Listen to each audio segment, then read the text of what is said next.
El niño de Yapeyú. Un cuento de Patricia Pallero.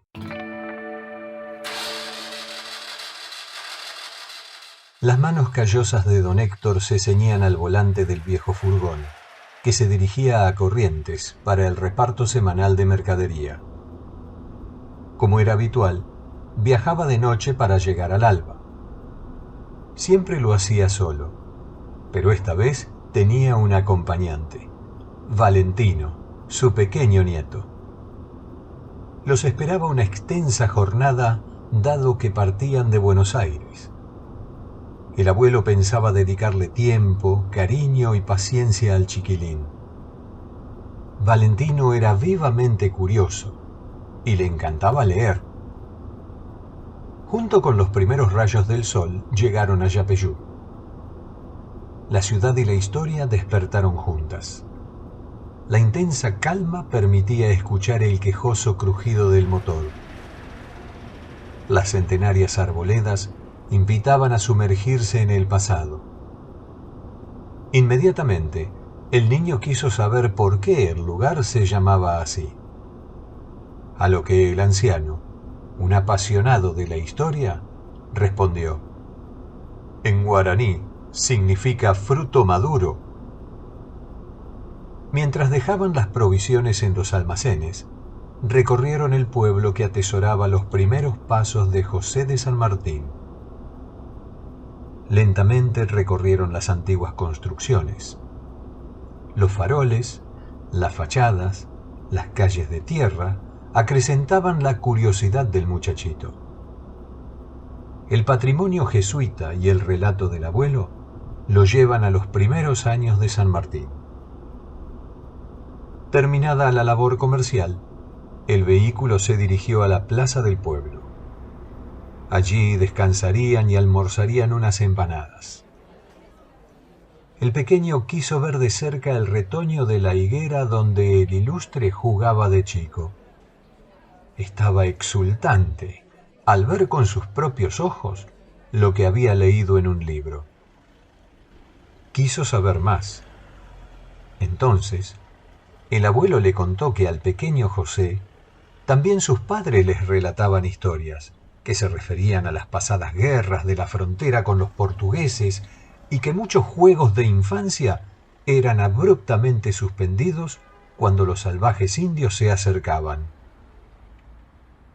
Valentino le pedía a su abuelo que le contara más y más. Así se enteró que la madre del libertador se llamaba Gregoria y que de su regazo saltaba a jugar a la nativa floresta. A la tarde, el sol acariciaba a los viajeros, y fue ahí cuando don Héctor le dijo: al pequeño criollo de profundos ojos negros, este sol americano también le bronceó la piel. Valentino estaba entusiasmado al sentir al prócer niño y cercano, aunque en otro tiempo. Cuando la tarde comenzaba a declinar, iniciaron la salida del pueblo. El nieto iba nombrando y señalando los lugares: la iglesia, la plaza del Templete que cobija la casa de San Martín, el arco trunco, las ruinas jesuitas. Antes de salir de Yapeyú, contemplaron el manso río Uruguay, mientras los últimos rayos luminosos se iban escapando junto al sonido de algunas voces en guaraní. Ya de regreso, hablaron del cambio brusco de paisaje que afrontó el pequeño José cuando su familia se instaló en Buenos Aires. Las primeras letras, los combates infantiles que junto a sus compañeros en bandos enfrentados realizaban. Siempre tenían que ver con quienes acechaban a la metrópoli española y a sus colonias. Valentino se acongojó al saber de la tristeza de Rosa, la nodriza de San Martín, cuando su pequeño partió de Corrientes, y de su pedido a la vejez de ser enterrada con una foto del niño que ayudó a criar. Mientras iban dejando atrás el pueblo natal del general, el anciano le refirió sobre el viaje a España de José, su vertiginosa carrera militar en el ejército español, y le confesó que lo que más le admiraba era su identidad americana y sus ideales libertarios, porque eso lo llevó a contribuir a la libertad de la patria. El curioso muchachito estaba muy intrigado y quería conocer sobre el alejamiento de España.